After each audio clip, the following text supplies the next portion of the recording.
प्रसाद लाड हे एक निमित्त आहेत. येणाऱ्या 2027 आणि 26च्या दरम्यानच्या जिल्हा परिषद महानगरपालिकेच्या निवडणुका भाजपला जिंकायच्या आहेत. मराठा आणि ओबीसी ध्रुवीकरण करून द्यायचं आहे. आरक्षणाच्या नावाखाली राजकीय पोळी भाजायची आहे. याच्याकरता प्रसाद लाड नावाचं एक नवीन पिल्लू या अंतरवाली सराटीमध्ये देवेंद्र फडणवीसांनी पाठवलं. आणखी जे सहकारी होते, ज्यांचं नाव त्याच्यामध्ये आलं होतं, ते योगेश धामोरकर आपल्या सोबत आहेत. काय नेमका प्रकार घडला होता? तुम्ही धमक्या दिल्या आणि त्यांच्यावर करणार असं स्वतः प्रसाद लाड म्हणताय. प्रसाद लाड एक संविधानिक पदावर आहेत. मराठा आरक्षणाचे आंदोलक म्हणून आम्ही प्रसाद लाड यांना 20 तारखेला फोन करून संभाषण केलं होतं आणि त्या अनुषंगाने त्यांनी सांगितलं होतं की 22 तारखेला मी मनोज जरांगे पाटील यांना भेटण्यासाठी येत आहेत. मराठा क्रांती मोर्चाचं एक शिष्टमंडळ घेऊन आम्ही त्यांना भेटायला येऊ असं त्यांना आम्ही सांगितलं होतं. त्या अनुषंगाने काल रात्री आम्ही 10 वाजता रामा इंटरनॅशनल हॉटेलमध्ये त्यांची भेट घेण्यासाठी गेलो, परंतु त्यांच्या सिक्युरिटी सिस्टीमने आम्हाला सांगितलं की साहेब झोपलेले आहेत. त्या अनुषंगाने आम्ही परतत असताना या ठिकाणचे PSI अतुल येरमे यांनी आमच्यावर डायरेक्ट अटॅक केला, मारहाण केली आणि पोलिसांनी आमचं काही न ऐकता आम्हाला डिटेक्ट करून आज संध्याकाळी 5 वाजेपर्यंत त्यांच्या ताब्यात आम्ही ठेवलेलं होतं. परंतु माझं खरं तर प्रसाद लाड यांना म्हणणं आहे की तुम्ही आता सांगतात की मी मराठा आहे, मी मराठा आहे. मग त्या विधान परिषदमध्ये, त्या विधानसभेमध्ये तुमचे आमदार किंवा तुम्ही स्वतः मराठा आरक्षणाच्या अनुषंगाने असेल किंवा आझाद मैदानावर झालेल्या आंदोलनाच्या अनुषंगाने असेल, जे आश्वासनं दिले होते त्या आश्वासनासाठी तुम्ही काय भांडलेत किंवा काय प्रश्न विचारलेत? आज तुम्ही सांगतात की मनोज दादा जरांगे माझे भाऊ आहेत, मी मराठा समाजाचा आहे, मी मराठा समाजाला 28 तारखेपर्यंत सगळ्या मागण्या मान्य करेल, नाही तर मी राजीनामा देईल. खरं तर तुम्ही राजीनामा याच्या अगोदरच दिला पाहिजे होता, पण देर आहे दुरुस्त आहेत. तुम्ही आमच्यावर किती आरोप करा, पण सच सच होता है और झूठ झूठ होता है. मनोज जरांगे पाटील आणि तुमची जी भेट झाली, ही भेट जर का काही वर्षांपूर्वी झाली असती तर मराठा समाजाला नक्कीच न्याय मिळाला असता.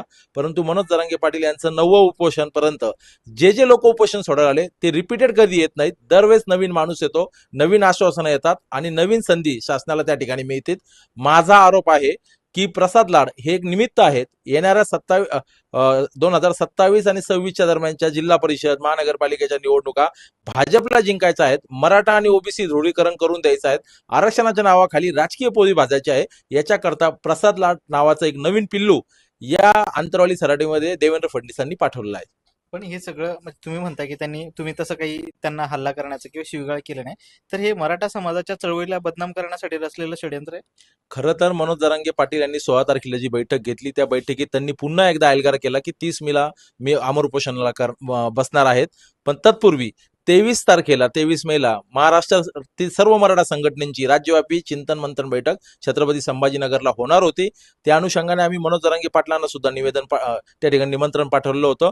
उद्या या ठिकाणी चिंतन मंथन बैठक राजकीय अभ्यासक, मराठा अभ्यासक, कायदेशीर तज्ज्ञ यांच्या सगळ्यांच्या माध्यमातून तयार होऊन मराठा समाजाच्या आंदोलनाची योग्य दिशा, योग्य ट्रॅक ठरवणार होतो.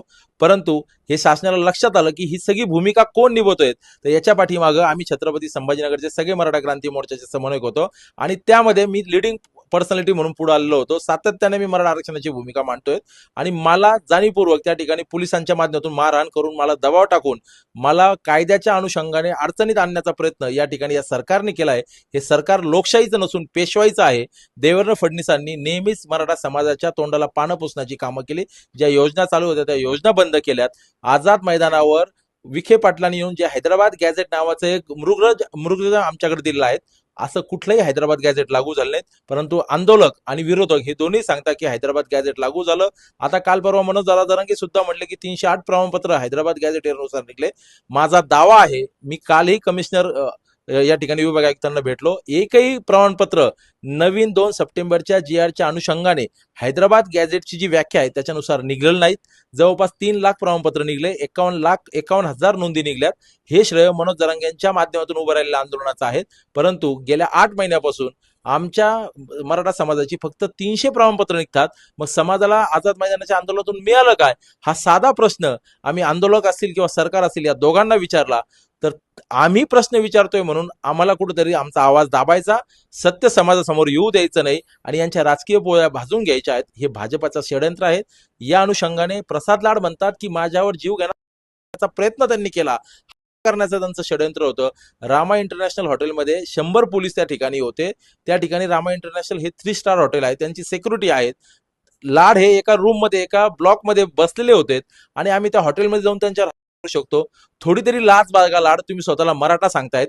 आमच्यासारखे आंदोलक सातत्याने गेल्या 20-25 वर्षापासून समाजाची बाजू लावून धरतायत आणि तुम्ही स्वतःची राजकीय पोळी भाजण्याकरता मराठा समाजाच्या आंदोलकांना बदनाम करतायत. पण तुम्ही कितीही बदनाम केले, तुम्ही कितीही खेळ्या केल्या, पण मराठा समाज आता सत्याची बाजू स्वीकारणार आहेत. जे जे त्या ठिकाणी आम्हाला आडवे येतील त्यांना आता आम्ही लोकशाही मार्गाने प्रश्न विचारू, त्यांच्यावर वैचारिक आणि प्रश्नांचे हल्ले करू. हे असे रस्त्यावरचे आंदोलन आम्ही अनेक केलेत. मराठा क्रांती मोर्चाला उदाहरण आहेत. 58 मोर्चे शांततेच्या माध्यमातून निघालेत. जगाने त्याची नोंद घेतलीत. तुमचे देवेंद्र फडणवीसांनी सांगितलं की मराठा समाज हा कधीही गालबोट लागू देत नाहीत, परंतु तुमचे जे हस्तक आहेत ते हस्तक नेहमीच आंदोलनाला बदनाम करण्याचा प्रयत्न करतात. मनोज जरांगे यांच्या माध्यमातून तुम्ही आज गाठीभेटी घेतल्यात, गळा भेट घेतलीत, पण समाजाचा काय फायदा झाला हे आम्हाला लाड यांनी सांगावं आणि मराठा आंदोलकांवर बेबनाव आरोप करणं बंद करावं. आणि त्यांनी सांगितलं की माझ्या आया बहिणी येऊन त्यांनी शिव्या दिल्यात. लाड, तुम्ही ज्यावेळेस जरांगे पाटलांच्या सोबतच्या आंदोलनामधल्या आया बहिणीच्या अंगावर लाठीचार्ज केला त्यावेळेस तुमच्या आयांची भावना कुठे गेली होती? आम्ही जिजाऊच्या संस्कारात वाढलेलो आहोत. कोणाची आई बहीण आम्ही काढत आहेत. मराठा तितुका मिळावा, गुणदोषासह स्वीकारावा हा मूलमंत्र देणारी आम्ही संघटनेचे कार्यकर्ते आहोत. त्याच्यामुळे तुमच्या आई बहिणीवर ज्यांनी कोणी शिव्या दिल्या असतील त्याचा आम्ही जाहीर निषेध करतो, पण त्याचा पुरावा तुम्ही अगोदर द्या, नाहीतर मराठा समाजाला तुम्हाला जाहीर माफी मागावी लागेल. येत्या 28 तारखेला तुम्ही उपसमिती सोबत येणार आहात. तुमच्यावर आतापर्यंत झाला नाही, परंतु तुम्हाला जर का समोरासमोर बसायचं असेल आणि वैचारिक उत्तर द्यायचे असेल तर आम्ही कधीही तयार आहोत. नक्कीच हे होते गणेश उगले यांनी सांगितलं की जर का प्रसाद लाड यांना पुन्हा इथे यायचं असेल तर त्यांना माफी मागावी लागेल. तर योगेश धामोरकर यांचं म्हणणं आहे की चळवळीला बदनाम करण्याचा हा षडयंत्र आहे, आम्ही हाणून पाडू असं त्यांनी सांगितलंय. सुशील राऊत, महाराष्ट्र टाइम्स, छत्रपती संभाजी. हे सरकार लोकशाहीचं नसून पेशवाईचं आहे. देवेंद्र फडणवीसांनी नेहमीच मराठा समाजाच्या तोंडाला पानं पुसण्याची कामं केली. मराठा समाजाचे प्रश्न सोडवले जात नसल्यामुळे आता मनोज जरांगे यांनी पुन्हा उपोषणाचा हत्यार उपसले आणि या सगळ्या दरम्यान प्रसाद लाड यांना त्यांनी आवाहन केलं होतं की तुम्ही संवादासाठी येत असाल तर मी तुमचं स्वागत करतो. त्यानंतर प्रसाद लाड छत्रपती संभाजीनगरच्या दौऱ्यावर होते. रात्री जेव्हा ते एका हॉटेलमध्ये थांबले होते त्यावेळेस त्यांच्यावर काही मराठा आंदोलकांनी फोन करून शिवीगाळ केली होती आणि धमकी दिली होती आणि त्यानंतर त्या दोन आंदोलक होते त्यांना पोलिसांनी हॉटेलच्या जवळून ताब्यात घेतला असं स्वतः प्रसाद लाड म्हणाले होते. मात्र यानंतर आता जे काही दोन कार्यकर्त्यांना ताब्यात घेतलं होतं ते गणेश उगले आणि जे काही धामोरीकर आहेत ते आता आपल्या सोबत आहे. आपण त्यांच्याकडून जाणून घेऊया नेमका प्रकार काय घडला होता.